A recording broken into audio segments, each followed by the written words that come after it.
Hello friends, जय जगन्नाथ। पुणी गोटे रेसिपी को स्वागत। तो फ्रेंड्स, आज रेसिपी हूँ आम बनइबा आज मदरंगा साग।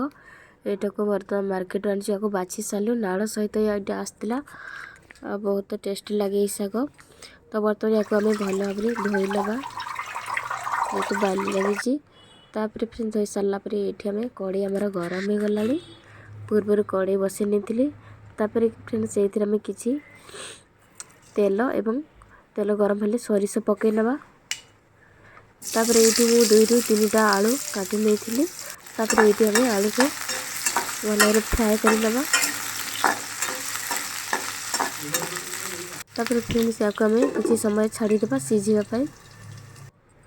तापर फ्रेंड्स देखिपारे तेल आमर भल भाव आलू सीझी छाणी हो जाइए। तापर से कड़े बर्तमान से ऑयल रे बर्तमान सोरिष मुझे बाटी नहीं पूर्वर मसला तो बर्तमान भल भाव मिक्स करदेवा। आ किसी समय तार पानीटा सुखी जाए छाड़ीदेवा। बर्तमान देखते मसला पानी आमर सुखीगला। तापर ए स्टेज रे बर्तमान आम पकईवा मसला गुंड।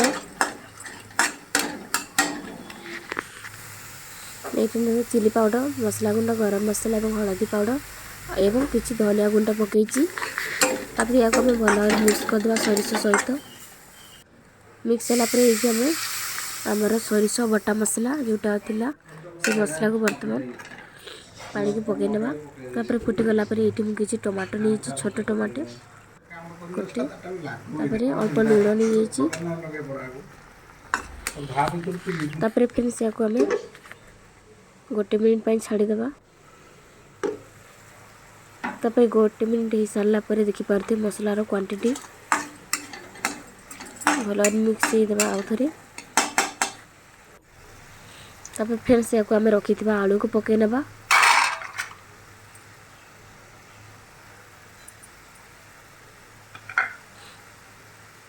पकई सारापर ये आम पकई नवा आमर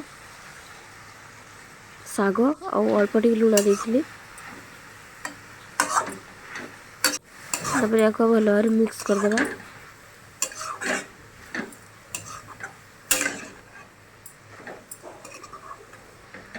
भल मिक्स कर दे पड़ला आम या किसी समय ढांकी देवा।